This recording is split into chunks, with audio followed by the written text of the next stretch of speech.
tea. Oh. Okay. What's up, and welcome back to Tongue Tied, episode 2. Thank you for coming back and joining me again. I have a great episode for you today with an amazing guest, none other than Toto from the UK. Hello, from the UK. My name is Toto. I came to Coppin State this year, and I played basketball. Do you want to tell everyone how tall you are? Can you stand up? Stand up, everyone, please. I don't know if you can see me, but 6'9". Are you actually 6'9"? Yeah, I'm 6'9". Oh, I thought you were 6'10" with shoes on. Crocs. Wow, that's crazy. So, I honestly thought it would be interesting to see what it would be like having two Brits on a podcast, since we both found ourselves somehow in the middle of Baltimore, Maryland.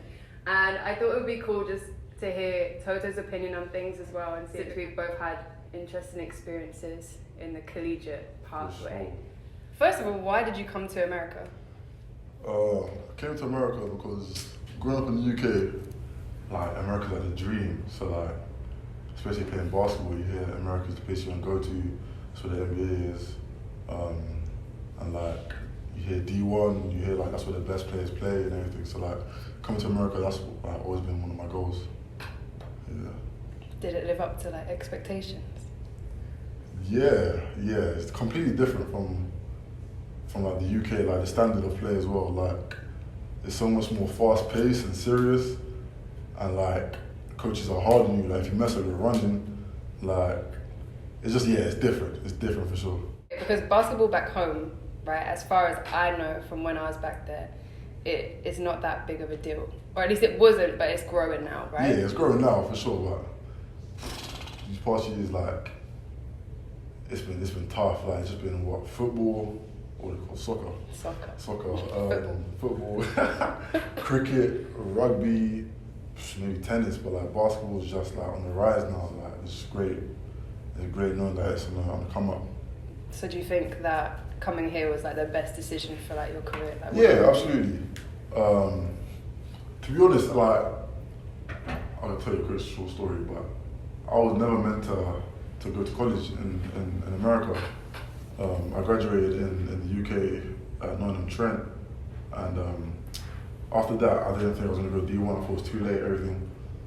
And then my plan was to go to pro overseas and play like somewhere in Europe or like anywhere in the world. And then my sister, she's like, yo, you have like eligibility, like you could play college ball.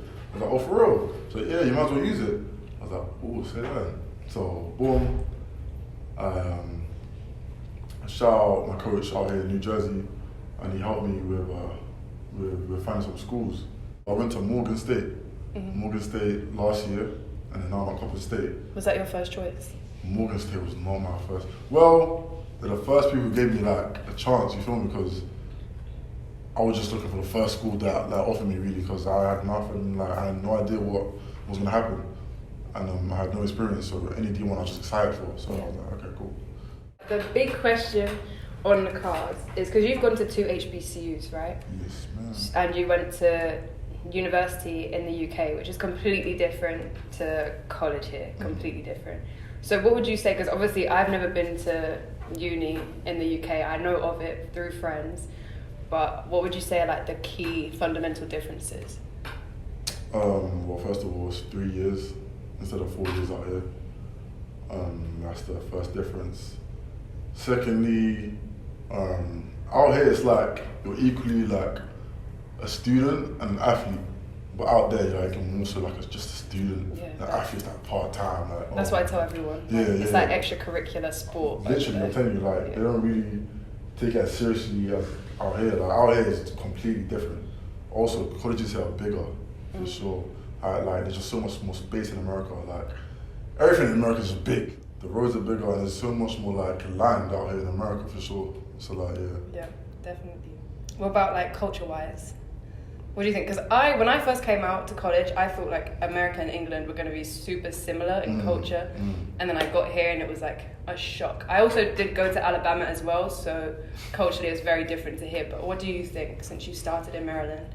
The fact that I went to 2 HBCUs as well, and just surrounded by people like my same color and everything.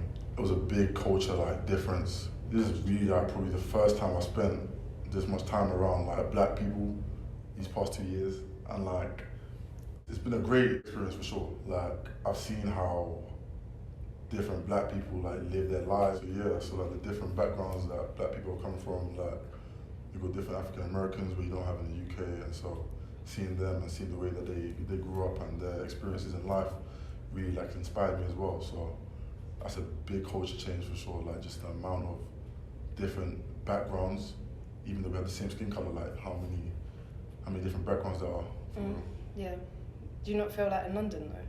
Because I always kind of make that point to people, like ignoring the rest of England, London in itself is so multicultural. That's what I would say. Yeah, for sure. Like I have so many different friends from different demographics, Asians, blacks, like everyone. I say that it's very multicultural. Like back home, like. For sure. Like I would say it might even be more multicultural back home, especially in London.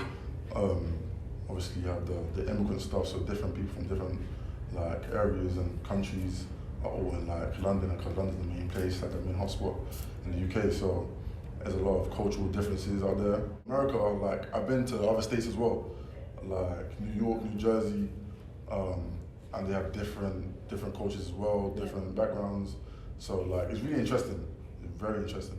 Here's a question, and I wasn't even going to touch on this really in this episode, but have you back home, have you had history like or experience with racism, and have you had it here?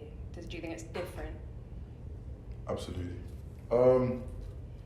Back home, I wouldn't say too much racism, like maybe like a couple of jokes from friends, but like nothing deep-seated. Nothing, yeah. Out here, I haven't had any issues with racism yet, at least, but obviously I've heard stories about America and how there's a lot of racist stuff going on and like protests and everything, like a lot of crazy stuff happening in America and people dying for no reason, so. But nothing that you've experienced personally yet? No. Really? I'm very thankful for that. Yeah, you're blessed, man. Yeah, man. Have you? I have. Oh, for real? I have, yeah. My first school, I mean, I'm white passing, like I know that, let's not beat around the bush. I'm half black. My dad's born and raised in Ghana. And my first coach that recruited me, I think he recruited me thinking that I was white. That's what I'm led to believe now when I look back on it. Because I was like one of his favorites, like I played really well, like I showed up for the team, I had a really good first 8 months. And then my parents came and visited me. Mind you, this is down in Alabama, deep south. My parents came and visited me, and I remember he like shook my dad's hand, and like the look on his face, he like gave me a look. He played me in one doubles match that weekend because my parents happened to be there, and then never played me again. Said I wasn't good enough, said I wasn't experienced enough, said like I didn't have a place on the team.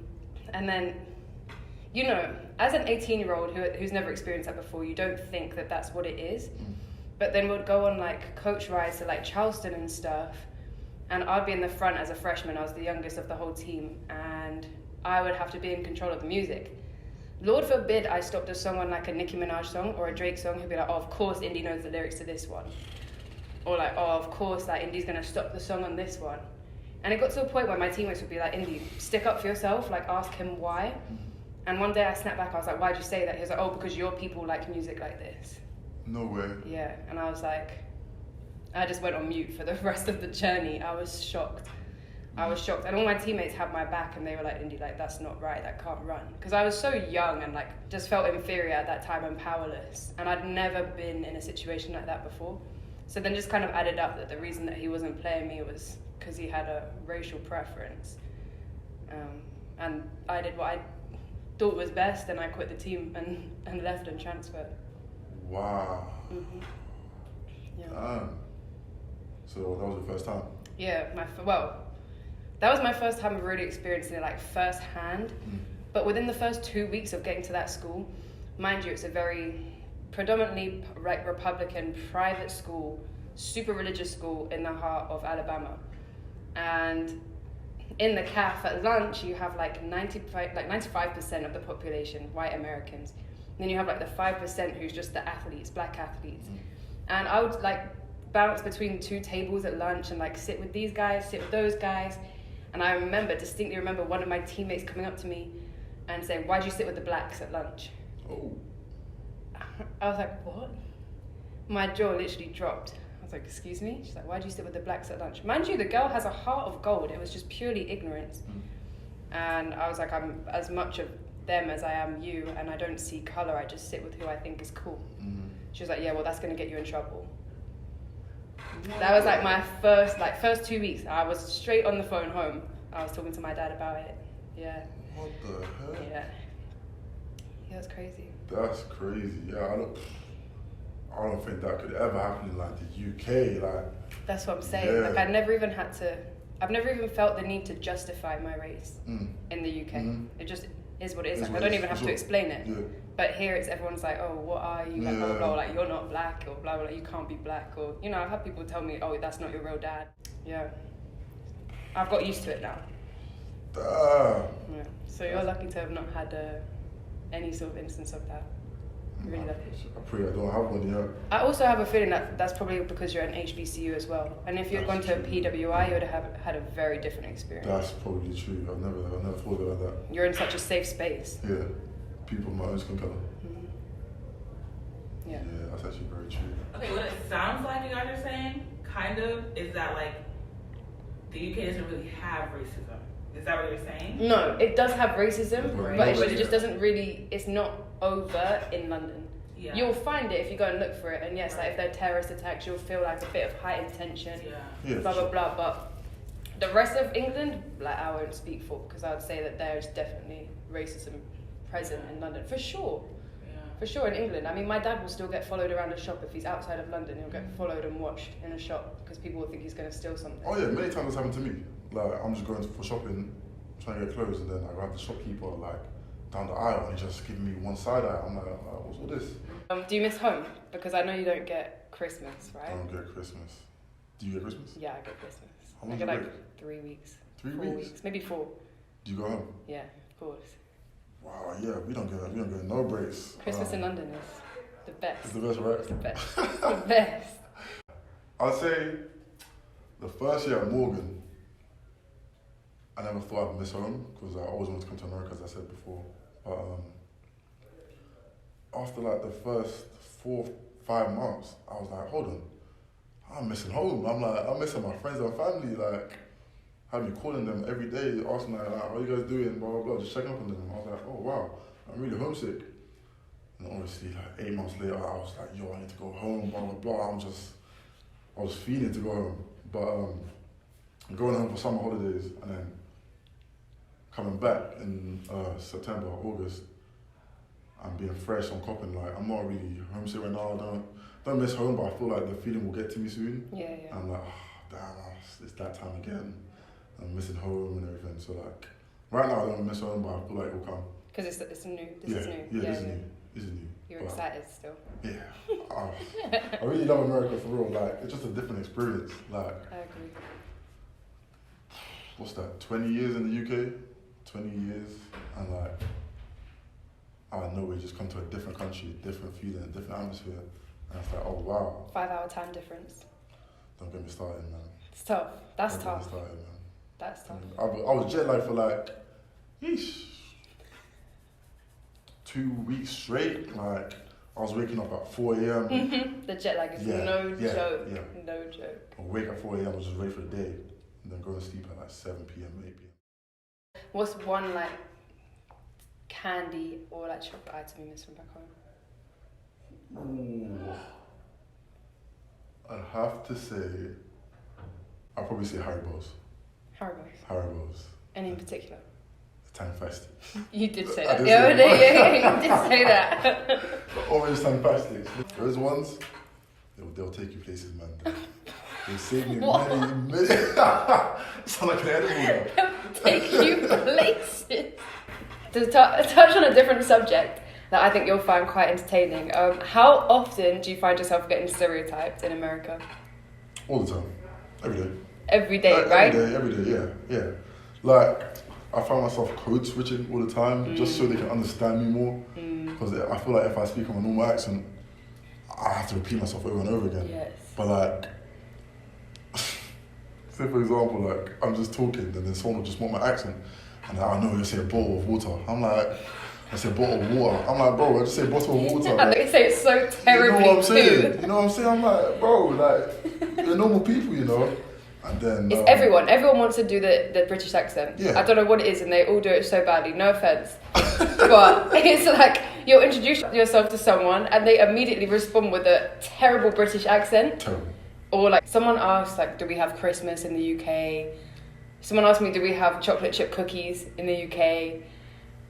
Someone asked, is the Eiffel Tower in London? Someone asked me, is Paris in London? No, Yeah. no, someone told me Paris was in London. They told I said, what? No, it's not. How are you going to tell me it's in London? Someone asked me what language we speak in England. The ignorance is booming. The list actually goes on. You know what? I should have written the list down. No, for real. It'd be so funny. But yeah, I experience it every day. But it's funny, like, it is funny, but at the same time, it gets annoying sometimes. Sometimes. It's funny, but you just have to allow it. Yeah, for real. Allow it. And my vocabulary changes so much as well. Like, I go home, people are like, Indy, you speak so American now. I'm like, what? Like, last year, let me say, for example, like, one of my teammates just kept on saying OC. And like, ever since then, I promise you, OC just been in my vocabulary, downloaded. It's like, OC. So like, yeah. Different world. Foreigners. South London's not that dangerous. We just don't claim Croydon. No, don't worry. Go Croydon, 9 p.m. Sunday night. Let's see if you make it back home on Monday. That's where I was actually born, Croydon. Surprise, surprise. Surprise, surprise. Thank you guys for coming and sharing this second episode with us. I want to say thank you to Toto. He's been an amazing guest, and it won't be the last time that you see him, I'm sure. Join us next week for another exciting episode, and stay tied with Tongue Tied.